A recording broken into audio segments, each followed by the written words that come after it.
Hi friends, stock മാർക്കറ്റിന്റെ ബേസിക്കിനെ പറ്റിയുള്ള video കണ്ടിട്ട് നിരവധി ആളുകൾ ആവശ്യപ്പെട്ടിരിക്കുന്ന ഒരു ടോപ്പിക്കാണ് മ്യൂച്വൽ ഫണ്ട് നിക്ഷേപത്തെ പറ്റിയുള്ളത്.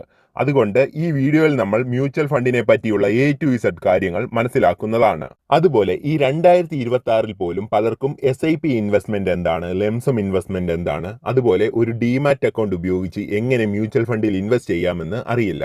അപ്പോൾ ഈ കാര്യങ്ങളൊക്കെ വളരെ ഈസിയായി നമ്മൾ ഈ വീഡിയോയിലൂടെ മനസ്സിലാക്കുന്നതായിരിക്കും. ഈ വീഡിയോ ബിഗിനേഴ്സിനും മനസ്സിലാകുന്ന രീതിയിൽ വളരെ ലളിതമായാണ് നിർമ്മിച്ചിരിക്കുന്നത്. അപ്പോൾ ആദ്യമായി മ്യൂച്വൽ ഫണ്ട് എന്താണെന്ന് നോക്കാം. ലളിതമായി പറഞ്ഞാൽ മ്യൂച്വൽ ഫണ്ടിൽ നിക്ഷേപിക്കാൻ താല്പര്യമുള്ള ഒരുപാട് ആളുകളുടെ പണം ഒന്നിച്ച് സമാഹരിച്ച് ഒരു വലിയ എമൗണ്ട് ആക്കി ഒരു പ്രൊഫഷണൽ ഫണ്ട് മാനേജർ കൈകാര്യം ചെയ്യുന്നതാണ്. ഇവർ ഈ പണം കൃത്യമായ സമയത്ത് സ്റ്റോക്കുകളിലും ബോണ്ടുകളിലും മറ്റ് ആസ്തികളിലും നിക്ഷേപിച്ച് പ്രോഫിറ്റ് കണ്ടെത്താൻ ശ്രമിക്കുന്നു. ഉദാഹരണത്തിന് മ്യൂച്വൽ ഫണ്ടിൽ ഇൻവെസ്റ്റ് ചെയ്യാൻ താല്പര്യമുള്ള കുറച്ച് ആളുകൾ 100 പേര് 1000 രൂപ വെച്ച് ഇടുകയാണെങ്കിൽ ഇത് 1 ലക്ഷം രൂപയാകുന്നതാണ്. ഒരു ഉദാഹരണത്തിനാണ് 1000 രൂപ എന്ന് പറഞ്ഞത്. പല മ്യൂച്വൽ ഫണ്ടിന്റെയും മിനിമം SIP എമൗണ്ട് എന്നത് 100 രൂപയാണ്. അപ്പോൾ മന്ത്ലി 100 രൂപയ്ക്ക് പോലും SIP ഇൻവെസ്റ്റ്മെന്റ് ചെയ്യാവുന്നതാണ്. ഇങ്ങനെ പലരും കൂടി ഇൻവെസ്റ്റ് ചെയ്ത 1 ലക്ഷം രൂപ ഒരു പ്രൊഫഷണൽ ഫണ്ട് മാനേജറാണ് കൈകാര്യം ചെയ്യുന്നത്. അതുപോലെ മ്യൂച്വൽ ഫണ്ടിൽ നിന്നുള്ള റിട്ടേൺസ് എന്നത് മാർക്കറ്റ് കണ്ടീഷനെ ഡിപ്പെൻഡ് ചെയ്തിരിക്കും. ഇനി പലർക്കുമുള്ള ഒരു സംശയമാണ്, നമ്മൾ വാങ്ങുന്ന മ്യൂച്വൽ ഫണ്ടുകളും ഷെയറുകളും ആരാണ് സുരക്ഷിതമായി സൂക്ഷിക്കുന്നതെന്ന്. ഇവയെല്ലാം ഡിജിറ്റൽ രൂപത്തിൽ ഡെപ്പോസിറ്ററി എന്ന സിസ്റ്റമാണ് സൂക്ഷിക്കുന്നത്. ഇന്ത്യയിൽ പ്രധാനമായിട്ടും 2 ഡിപ്പോസിറ്ററിയാണ് ഉള്ളത്. ആദ്യത്തേത് NSDL, national securities depository limited. രണ്ടാമത്തേത് CDSL, central depository service limited. അപ്പോൾ ഇവരാണ് നമ്മൾ വാങ്ങുന്ന ഷെയറുകളും മ്യൂച്വൽ ഫണ്ടുകളുമൊക്കെ വളരെ സേഫായി സൂക്ഷിക്കുന്നത്. ഇവർ സെബിയുടെ റൂൾസ് ആൻഡ് റെഗുലേഷൻസ് ഫോളോ ചെയ്താണ് പ്രവർത്തിക്കുന്നത്. സെബി എന്നത് സെക്യൂരിറ്റീസ് എക്സ്ചേഞ്ച് ബോർഡ് ഓഫ് ഇന്ത്യയാണ്. ഇനി മ്യൂച്വൽ ഫണ്ടുകളിലും സ്റ്റോക്കുകളിലും നിക്ഷേപം നടത്തണമെങ്കിൽ ഒരു ട്രേഡിംഗ് ആൻഡ് ഡിമാറ്റ് അക്കൗണ്ട് ആവശ്യമാണ്. അതിനായി ഞാൻ തിരഞ്ഞെടുത്തിരിക്കുന്നത് അപ്സ്റ്റോക്സ് ആണ്. കാരണം അപ്സ്റ്റോക്സ് ആപ്പ് ഇൻവെസ്റ്റേഴ്സിനും ട്രേഡേഴ്സിനും ഒരുപോലെ എളുപ്പത്തിൽ യൂസ് ചെയ്യാവുന്നതാണ്. ജസ്റ്റ് ഇതുപോലെ ഒന്ന് ടച്ച് ചെയ്താൽ മതി, ഏത് രീതിയിൽ വേണമെങ്കിലും യൂസ് ചെയ്യാവുന്നതാണ്. വളരെ യൂസർ ഫ്രണ്ട്ലി ആയിട്ടുള്ള ഇന്റർഫേസ് ആണ് ഇതിനുള്ളത്. ഇനി അപ്സ്റ്റോക്സിൽ എങ്ങനെയാണ് ഫ്രീ ആയി ഒരു trading and demat account open ചെയ്യാമെന്ന് നോക്കാം. നിലവിൽ അപ്സ്റ്റോക്സിൽ അക്കൗണ്ട് ഉള്ളവർക്ക് ഈ വീഡിയോയുടെ അടുത്ത 5 മിനിറ്റ് സ്കിപ്പ് ചെയ്യാവുന്നതാണ്. കാരണം ഈ 5 മിനിറ്റിൽ അപ്സ്റ്റോക്സിന്റെ അക്കൗണ്ട് ഓപ്പണിംഗ് പ്രോസസ്സാണ് എക്സ്പ്ലെയിൻ ചെയ്യുന്നത്. അപ്സ്റ്റോക്സിൽ പഴയ രീതിയിൽ അക്കൗണ്ട് തുടങ്ങാൻ ശ്രമിച്ച പലരും അക്കൗണ്ട് തുടങ്ങാനാവാതെ ശ്രമം പാതി വഴിയിൽ ഉപേക്ഷിച്ചതായി പല വീഡിയോയ്ക്കും താഴെ കമന്റ് ചെയ്തിട്ടുണ്ട്. അതുകൊണ്ട് പുതിയതായി അക്കൗണ്ട് തുടങ്ങുന്നവർ ഇപ്പോഴത്തെ ഏറ്റവും ലേറ്റസ്റ്റ് ആയിട്ടുള്ള രീതിയിൽ അക്കൗണ്ട് തുടങ്ങുവാൻ ശ്രദ്ധിക്കുക. പുതിയതായി അക്കൗണ്ട് തുടങ്ങുവാനുള്ള ലിങ്ക് ഈ വീഡിയോയുടെ താഴെ ഡിസ്ക്രിപ്ഷൻ ബോക്സിൽ ഇതുപോലെ ബ്ലൂ കളറിൽ കൊടുത്തിട്ടുണ്ട്. അതുപോലെ ഞാൻ അപ്സ്റ്റോക്സിന്റെ ഒരു ഓതറൈസ്ഡ് പേഴ്സൺ ആണ്. എന്റെ ഡീറ്റെയിൽസും രജിസ്ട്രേഷൻ നമ്പരും ഒക്കെ താഴെ ഡിസ്ക്രിപ്ഷനിൽ കൊടുത്തിട്ടുണ്ട്. അപ്പോൾ ഡിസ്ക്രിപ്ഷനിലുള്ള ഈ ബ്ലൂ കളർ ലിങ്കിൽ ടച്ച് ചെയ്യുമ്പോൾ ഇതുപോലെ ഡയറക്റ്റ് ആയി അപ്സ്റ്റോക്സിന്റെ അക്കൗണ്ട് ഓപ്പൺ ചെയ്യുന്ന ഒഫീഷ്യൽ പേജിലാണ് എത്തുന്നത്. ഇവിടെ ആദ്യം എൻ്റർ യുവർ മൊബൈൽ നമ്പർ എന്നയിടത്ത് ടച്ച് ചെയ്ത് മൊബൈൽ നമ്പർ ടൈപ്പ് ചെയ്ത ശേഷം ഓപ്പൺ ഫ്രീ ഡിമാറ്റ് അക്കൗണ്ട് എന്നയിടത്ത് ടച്ച് ചെയ്താൽ നെക്സ്റ്റ് പേജ് ഇതുപോലെ ഓപ്പൺ ആയി വരുമ്പോൾ ഗെറ്റ് OTP എന്നയിടത്ത് ടച്ച് ചെയ്യുക. അപ്പോൾ ഇവർ നമ്മൾ കൊടുത്തിരിക്കുന്ന മൊബൈൽ നമ്പറിലേക്ക് 6 ഡിജിറ്റ് OTP അയച്ചു തരുന്നതാണ്. അത് ഇവിടെ തെറ്റുകൂടാതെ ടൈപ്പ് ചെയ്ത ശേഷം താഴെ കണ്ടിന്യൂ കൊടുക്കുക. അതേ തുടർന്ന് മെയിൽ ID വെരിഫൈ ചെയ്യേണ്ട പേജിലാണ് എത്തിച്ചേരുന്നത്. താഴെ കണ്ടിന്യൂ വിത്ത് ഇമെയിൽ എന്നയിടത്ത് ടച്ച് ചെയ്ത് എൻ്റർ ഇമെയിൽ ID എന്നയിടത്ത് മെയിൽ ID കൊടുത്ത ശേഷം താഴെ ഗെറ്റ് OTPയിൽ ടച്ച് ചെയ്താൽ ഇവർ 6 ഡിജിറ്റ് OTP നമ്മുടെ മെയിലിലേക്ക് അയച്ചു തരുന്നതാണ്. അത് ഇവിടെ ടൈപ്പ് ചെയ്ത ശേഷം താഴെ കണ്ടിന്യൂ കൊടുത്താൽ പേഴ്സണൽ ഡീറ്റെയിൽസ് അപ്ഡേറ്റ് ചെയ്യേണ്ട പേജിലാണ് എത്തിച്ചേരുന്നത്. ആദ്യം മാരിറ്റൽ സ്റ്റാറ്റസ്, സിംഗിൾ ആണോ മാരീഡ് ആണോ എന്ന് സെലക്ട് ചെയ്യുക. അടുത്തത് ട്രേഡിംഗ് ഓർ ഇൻവെസ്റ്റിംഗ് എക്സ്പീരിയൻസ് ആണ് ചോദിച്ചിരിക്കുന്നത്. അത് ഇഷ്ടമുള്ളത് കൊടുക്കാം. നെക്സ്റ്റ് ഒക്കുപേഷൻ ആണ്. അനുയോജ്യമായത് സെലക്ട് ചെയ്യുക. ഇനി ആനുവൽ ഇൻകം ആണ്. ഇതും അനുയോജ്യമായത് സെലക്ട് ചെയ്ത ശേഷം താഴെ കണ്ടിന്യൂ ബട്ടണിൽ ടച്ച് ചെയ്യുക. അടുത്ത പേജിൽ ഡിക്ലറേഷൻ ആണ് ചോദിക്കുന്നത്. I pay taxes in India. ഇവിടെ എല്ലായിടത്തും ഡിഫോൾട്ടായി ടിക്കുണ്ട്. അപ്പോൾ ഇവയെല്ലാം ഒന്ന് വായിച്ചു നോക്കിയിട്ട് ടിക്കുണ്ടോ എന്ന് ഉറപ്പുവരുത്തി താഴെ കണ്ടിന്യൂ ബട്ടണിൽ ടച്ച് ചെയ്യുക. അടുത്ത പേജിൽ പാൻ കാർഡ് ഡീറ്റെയിൽസ് ആണ് അപ്ഡേറ്റ് ചെയ്യേണ്ടത്. എൻ്റർ യുവർ പാൻ എന്നയിടത്ത് ടച്ച് ചെയ്ത് പാൻ കാർഡ് നമ്പർ ടൈപ്പ് ചെയ്ത് അതിന് താഴെ എൻ്റർ ഡേറ്റ് ഓഫ് ബർത്ത് എന്നയിടത്ത് ഡേറ്റ് ഓഫ് ബർത്തും ടൈപ്പ് ചെയ്ത ശേഷം താഴെ കണ്ടിന്യൂ കൊടുത്താൽ പാൻ കാർഡ് ഹോൾഡറിന്റെ നെയിം ഇവിടെ വരുന്നതാണ്. സ്പെല്ലിംഗ് ഒക്കെ ഒന്ന് ചെക്ക് ചെയ്തിട്ട് കൺഫേം കൊടുക്കുമ്പോൾ നെക്സ്റ്റ് പേജിൽ അഡ്രസ് ഡീറ്റെയിൽസ് വരുന്നതാണ്. അത് ജസ്റ്റ് ചെക്ക് ചെയ്തിട്ട് പ്രൊസീഡ് ബട്ടണിൽ ടച്ച് ചെയ്യുമ്പോൾ സെൽഫി ഫോട്ടോ എടുക്കേണ്ട പേജിലാണ് വരുന്നത്. ഇവിടെ ക്യാമറ പെർമിഷൻ അലോ കൊടുത്തിട്ട് ടേക്ക് എ ഫോട്ടോ എന്നയിടത്ത് ടച്ച് ചെയ്ത് വളരെ ക്ലിയർ ആയിട്ടുള്ള ഒരു ഫോട്ടോ എടുക്കുക. അടുത്തത് ബാങ്ക് അക്കൗണ്ട് ലിങ്ക് ചെയ്യാനുള്ള ഓപ്ഷനാണ്. 2 രീതിയിൽ ബാങ്ക് അക്കൗണ്ട് ലിങ്ക് ചെയ്യാവുന്നതാണ്. ആദ്യത്തേത് വെരിഫൈ വിത്ത് UPI എന്നത് സെലക്ട് ചെയ്ത് കണ്ടിന്യൂ സെക്യൂർലി വിത്ത് UPI കൊടുത്താൽ നിങ്ങളുടെ മൊബൈൽ നമ്പർ ലിങ്ക് ചെയ്തിരിക്കുന്ന UPI ആപ്പുകളായ ഗൂഗിൾ പേ, ഫോൺ പേ എന്നീ ആപ്പുകളിൽ ഒരു നോട്ടിഫിക്കേഷൻ വരുന്നതാണ്. അത് നിങ്ങൾ ഓപ്പൺ ചെയ്ത് അപ്രൂവ് കൊടുത്താൽ നിങ്ങളുടെ അക്കൗണ്ടിൽ നിന്ന് ₹1 ഡെബിറ്റ് ചെയ്യുകയും ആ ₹1 ഇവർ തിരിച്ച് നിങ്ങളുടെ അക്കൗണ്ടിലേക്ക് ഇട്ടു തരികയും ചെയ്യുന്നതോടെ ബാങ്ക് അക്കൗണ്ട് ലിങ്ക് ആകുന്നതാണ്. അതല്ല ഡീറ്റെയിൽസ് മാനുവലി ആഡ് ചെയ്യേണ്ടതെങ്കിൽ ആഡ് ഡീറ്റെയിൽസ് മാനുവലി എന്ന ഇടത്ത് സെലക്ട് ചെയ്ത് കണ്ടിന്യൂ കൊടുത്താൽ ഇതുപോലെ ബാങ്ക് ഡീറ്റെയിൽസ് ചോദിക്കുന്നതാണ്. ആദ്യത്തെ കോളത്തിൽ എൻ്റർ അക്കൗണ്ട് നമ്പർ ടൈപ്പ് ചെയ്ത് കൊടുക്കുക. സെയിം അക്കൗണ്ട് നമ്പർ താഴെയും റീ എൻ്റർ അക്കൗണ്ട് നമ്പർ എന്ന ഇടത്ത് ടൈപ്പ് ചെയ്ത് കൊടുക്കുക. ഇനി IFSC കോഡ്. ഇത് അറിയത്തില്ലെങ്കിൽ പാസ്ബുക്കിൽ ഇതിന്റെ ഡീറ്റെയിൽസ് കൊടുത്തിട്ടുണ്ട്, അത് നോക്കി ഇവിടെ ടൈപ്പ് ചെയ്താൽ മതി. ഇനി അക്കൗണ്ട് ഹോൾഡർ നെയിം, അടുത്തത് അക്കൗണ്ട് ടൈപ്പ്, കറന്റ് ആണോ സേവിങ്സ് ആണോ എന്നത് സെലക്ട് ചെയ്ത് കണ്ടിന്യൂ കൊടുക്കുക. ഇത് ലിമിറ്റഡ് പീരീഡ് ഓഫർ ആണ്. താഴെ കണ്ടിന്യൂ കൊടുത്താൽ പ്ലാൻ സെലക്ട് ചെയ്യാനുള്ള പേജിലാണ് എത്തുന്നത്. ഇത് ഇപ്പോൾ അപ്സ്റ്റോക്സ് പുതിയതായി ഇൻട്രൊഡ്യൂസ് ചെയ്തിരിക്കുന്ന ഒരു ഫീച്ചറാണ്. ബേസിക് ചൂസ് ചെയ്യേണ്ടവർക്ക് ബേസിക് ചൂസ് ചെയ്യാവുന്നതാണ്. തുടക്കക്കാർക്ക് ബേസിക് ആയിരിക്കും അനുയോജ്യം. ഞാനിവിടെ ചൂസ് പ്ലസ് എന്നതാണ് കൊടുക്കുന്നത്. കാരണം കുറെ ഫീച്ചറുകളും അൺലിമിറ്റഡ് അക്സസുകളും ഇവർ ഇവിടെ ഫ്രീ ആയി പ്ലസിൽ കൊടുത്തിട്ടുണ്ട്. അതുകൊണ്ട് ചൂസ് പ്ലസ് കൊടുക്കുകയാണ്. അതിനുശേഷം ഇവിടെ ഓക്കെ കൊടുത്താൽ നെക്സ്റ്റ് പേജിൽ സിഗ്നേച്ചർ ആണ് അപ്ഡേറ്റ് ചെയ്യേണ്ടത്. ഇവിടെ സിഗ്നേച്ചർ അപ്ഡേറ്റ് ചെയ്യാൻ 2 ഓപ്ഷൻ ഉണ്ട്. ആദ്യത്തേത് ഒരു വെള്ള പേപ്പറിൽ സൈൻ ചെയ്തതിന്റെ ഫോട്ടോ എടുത്ത് ഇവിടെ അപ്ലോഡ് ചെയ്യുന്ന രീതി. രണ്ടാമത്തേത് ഡ്രോ സിഗ്നേച്ചർ എന്ന ഇടത്ത് ടച്ച് ചെയ്ത് വിരലിന്റെ തുമ്പ് ഉപയോഗിച്ച് ടച്ച് സ്ക്രീനിൽ ടച്ച് ചെയ്തുകൊണ്ട് ഡിജിറ്റലി സൈൻ ചെയ്യുക. സൈൻ ചെയ്യുന്നതിൽ എന്തെങ്കിലും തെറ്റുണ്ടെങ്കിൽ താഴെ എറൈസ് ഓൾ കൊടുക്കുക. അപ്പോൾ വൺസ് സൈൻ ചെയ്ത ശേഷം താഴെ കണ്ടിന്യൂ കൊടുത്താൽ സെഗ്മെന്റ് സെലക്ട് ചെയ്യുന്ന പേജിലാണ് എത്തുന്നത്. ആക്റ്റീവ് ഓൾ ഫോർ ഫ്രീ എന്നത് ടച്ച് ചെയ്യുകയാണെങ്കിൽ എല്ലാ സെഗ്മെന്റും ഫ്രീ ആയി ആക്റ്റീവ് ചെയ്യാവുന്നതാണ്. എല്ലാ സെഗ്മെന്റും ആക്ടിവേറ്റ് ചെയ്യുന്നതിനായി നമുക്ക് ഇൻകം പ്രൂഫ് അപ്ലോഡ് ചെയ്യേണ്ടതുണ്ട്. ലാസ്റ്റ് 6 മന്തിലെ ബാങ്ക് സ്റ്റേറ്റ്മെന്റോ ITR ഫയൽ ചെയ്തതിന്റെ കോപ്പിയോ ഇവിടെ അപ്ഡേറ്റ് ചെയ്യേണ്ടതുണ്ട്. അതിപ്പോൾ കയ്യിലില്ലെങ്കിൽ കസ്റ്റമൈസ് എന്ന ഇടത്ത് ടച്ച് ചെയ്ത് equity, mutual fund and IPO മാത്രം സെലക്ട് ചെയ്യുക. വൺസ് അക്കൗണ്ട് ഓപ്പൺ ചെയ്ത ശേഷവും ഈ സെഗ്മെന്റുകളൊക്കെ എളുപ്പത്തിൽ എനേബിൾ ചെയ്യാവുന്നതാണ്. ഇവിടെ താഴെ ആക്റ്റീവ് സെലക്ടഡ് സെഗ്മെന്റ് കൊടുക്കുക. അടുത്തതായി നോമിനിയെ ആഡ് ചെയ്യേണ്ട പേജിലാണ് എത്തുന്നത്. അക്കൗണ്ട് ഓപ്പൺ ചെയ്ത ശേഷമേ നോമിനിയെ ആഡ് ചെയ്യുന്നുള്ളൂ എങ്കിൽ ഇവിടെ ജസ്റ്റ് ഓപ്ഷൻ ഔട്ട് എന്നത് ടച്ച് ചെയ്യുക. അതല്ല ഇപ്പോൾ നോമിനിയെ ആഡ് ചെയ്യണമെങ്കിൽ ഓപ്ഷൻ ഇനിൽ ടച്ച് ചെയ്ത് ഇവിടെ നോമിനിയുടെ ഡീറ്റെയിൽസ് ഒക്കെ ചോദിക്കുന്നുണ്ട്. അവയൊക്കെ തെറ്റുകൂടാതെ ടൈപ്പ് ചെയ്ത ശേഷം താഴെ കണ്ടിന്യൂ കൊടുക്കുക. ഞാൻ ഇവിടെ അക്കൗണ്ട് ഓപ്പൺ ചെയ്ത ശേഷമേ നോമിനിയെ ആഡ് ചെയ്യുന്നുള്ളൂ. അതുകൊണ്ട് ഞാൻ ആഡ് ലേറ്റർ കൊടുക്കുകയാണ്. ഇപ്പോൾ ആപ്ലിക്കേഷൻ സൈൻ ചെയ്യാനുള്ള ഫൈനൽ സ്റ്റെപ്പിലാണ് എത്തിയിരിക്കുന്നത്. ഇവിടെ താഴെ സൈൻ ആപ്ലിക്കേഷൻ എന്ന ഇടത്ത് ടച്ച് ചെയ്യുമ്പോൾ നെക്സ്റ്റ് പേജ് ഇതുപോലെ ഓപ്പൺ ആവുകയും ഇവിടെ I have read the document എന്ന കോളത്തിൽ ടിക്ക് ചെയ്ത ശേഷം സൈനിൽ ടച്ച് ചെയ്യുമ്പോൾ ഇതുപോലെ ഡയറക്റ്റായി NSDLന്റെ സൈറ്റിൽ എത്തുന്നതാണ്. VID ആധാർ എന്ന ഇടത്ത് ആധാർ കാർഡ് നമ്പർ ടൈപ്പ് ചെയ്ത ശേഷം ഐ ഹാവ് ഹിയർ ബൈ എന്ന കോളത്തിൽ ടിക്ക് ചെയ്ത് താഴെ സെൻഡ് OTPയിൽ ടച്ച് ചെയ്താൽ ഇവർ ആധാർ കാർഡുമായി ലിങ്ക് ചെയ്തിരിക്കുന്ന മൊബൈലിലേക്ക് 6 ഡിജിറ്റ് OTP മെസ്സേജ് അയച്ചു തരുന്നതാണ്.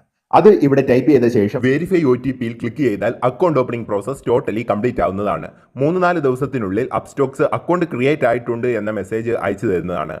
അക്കൗണ്ട് വെരിഫൈ ആയിട്ടുണ്ട് എന്ന മെസ്സേജ് വന്നതിന് ശേഷം ആപ്പ് സ്റ്റോറിൽ നിന്ന് അപ്സ്റ്റോക്സ് ആപ്പ് ഇതുപോലെ ഇൻസ്റ്റാൾ ചെയ്ത് ഓപ്പൺ കൊടുക്കുക. ഇങ്ങനെ ഓപ്പൺ ആയി വന്നതിന് ശേഷം അക്കൗണ്ട് ക്രിയേറ്റ് ചെയ്യാൻ കൊടുത്ത സെയിം മൊബൈൽ നമ്പർ ഇവിടെ ടൈപ്പ് ചെയ്ത് താഴെ കണ്ടിന്യൂ കൊടുക്കുക. അപ്പോൾ ഇവർ നമ്മൾ കൊടുത്തിരിക്കുന്ന മൊബൈലിലേക്ക് OTP അയച്ചു തരുന്നതാണ്. അത് തെറ്റുകൂടാതെ ഇവിടെ ടൈപ്പ് ചെയ്ത് താഴെ കണ്ടിന്യൂ കൊടുക്കുക. നമ്മൾ അക്കൗണ്ട് ക്രിയേറ്റ് ചെയ്ത സമയത്ത് 6 ഡിജിറ്റ് പിൻ ക്രിയേറ്റ് ചെയ്തിരുന്നു, അത് ഇവിടെ ടൈപ്പ് ചെയ്ത് കൊടുക്കുക. അടുത്തത് ഫിംഗർ പ്രിന്റ് ഇവിടെ സെറ്റ് ചെയ്യാവുന്നതാണ്. ഞാൻ ഇവിടെ സ്കിപ്പ് നൗ കൊടുക്കുകയാണ്. ഇവിടെ നോട്ടിഫിക്കേഷൻ ഒക്കെ അലോ കൊടുക്കുക. അപ്പോൾ അപ്സ്റ്റോക്സ് ആപ്പ് ഓപ്പൺ ചെയ്യുമ്പോൾ ഇങ്ങനെ ഒരു ഇന്റർഫേസ് ആണ് വരുന്നത്. ഇവിടെ ടോപ്പിൽ തന്നെ കൊടുത്തിട്ടുണ്ട് ഓപ്ഷൻസ്, സ്റ്റോക്സ്, അതുപോലെ MF എന്നുള്ളതാണ് മ്യൂച്വൽ ഫണ്ട്. നമ്മളപ്പോൾ മ്യൂച്വൽ ഫണ്ടിനെ പറ്റിയുള്ളതാണ് നോക്കാൻ പോകുന്നത്. അതിനായി MFൽ ടച്ച് ചെയ്യുക. അപ്പോൾ ഓപ്പൺ ചെയ്യുമ്പോൾ തന്നെ ഇങ്ങനെ ഒരു പേജാണ് വരുന്നത്. ഇവിടെ കുറച്ച് ഇൻഡെക്സ് ഫണ്ടുകൾ കൊടുത്തിട്ടുണ്ട്. ഇതിന്റെ റിട്ടേൺസും ഇവിടെ റൈറ്റ് സൈഡിൽ കൊടുത്തിട്ടുണ്ട്.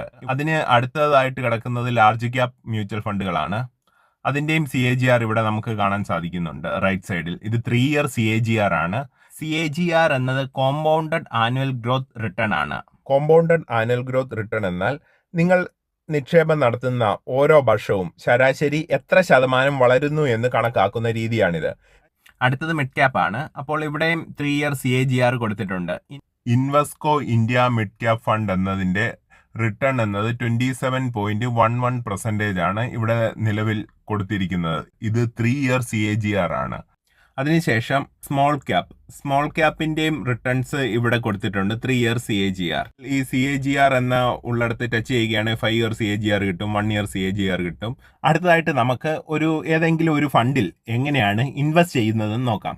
ഒരു ഉദാഹരണം എന്ന രീതിയിലാണ് ഞാനിപ്പോൾ ഏതെങ്കിലും ഒരു ഫണ്ട് എടുക്കുകയാണ്. അല്ലെ Nippon India growth mid cap fund എടുക്കുകയാണ്. ജസ്റ്റ് അതിൽ ടച്ച് ചെയ്യുകയാണ്. ഇതൊരു മിഡ് ക്യാപ് ഫണ്ടാണ്.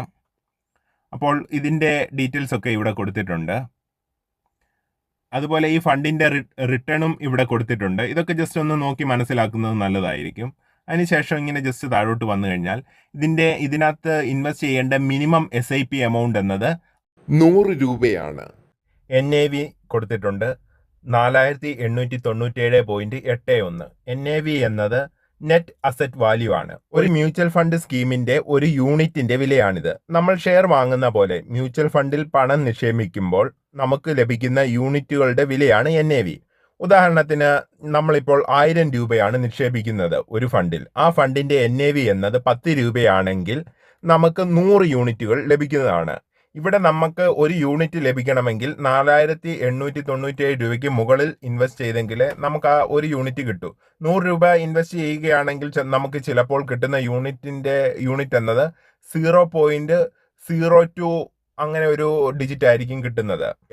അതിന് താഴെ കിടക്കുന്നത് AUM ആണ്. AUM എന്നത് അസറ്റ് അണ്ടർ മാനേജ്മെന്റ് ആണ്. അപ്പോൾ ഈ ഒരു ഫണ്ട് മൊത്തത്തിൽ കൈകാര്യം ചെയ്യുന്ന പണമാണിത്. ഈ ഒരു മ്യൂച്വൽ ഫണ്ടിൽ ടോട്ടലായിട്ട് ആൾക്കാർ ഇൻവെസ്റ്റ് ചെയ്തിരിക്കുന്ന എമൗണ്ട് ആണിത്. ഇതിലൂടെ നമുക്ക് എത്ര രൂപയാണ് ഈ ഫണ്ടിൽ ഇൻവെസ്റ്റ് ചെയ്തതെന്ന് മനസ്സിലാക്കാം. ഇതിന്റെ AUM എന്നത് 41,727 കോടിയാണ്. അതിന്റെ സൈഡിൽ CR എന്ന് കൊടുത്തിട്ടുണ്ട്. ലളിതമായി പറഞ്ഞാൽ ഈ ഒരു ഫണ്ടിന്റെ വലിപ്പം നമുക്ക് ഇതിന്റെ AUM നോക്കിയാൽ മനസ്സിലാക്കാൻ സാധിക്കുന്നതാണ്. അതിനുശേഷം ഇങ്ങനെ ജസ്റ്റ് താഴോട്ട് പോവുക. താഴോട്ട് പോകുമ്പോൾ ഇവിടെ മന്ത്ലി SIP എമൗണ്ട് കൊടുത്തിട്ടുണ്ട്. മിനിമം എമൗണ്ട് എന്നത് 100 രൂപയാണ്. ഈ ഒരു ഫണ്ടിൽ നമ്മൾ മിനിമം 100 രൂപ വെച്ച് ഒരു 10 ഇയർ ഇൻവെസ്റ്റ് ചെയ്താൽ വരുന്ന റിട്ടേൺ ഇവിടെ കാണാൻ സാധിക്കുന്നതാണ്. അപ്പോൾ ഒരു 10 ഇയർ കൊണ്ട് 100 രൂപ വെച്ച് നമ്മൾ ടോട്ടലി ഇൻവെസ്റ്റ് ചെയ്യുന്നത് 12,000 രൂപയാണ്.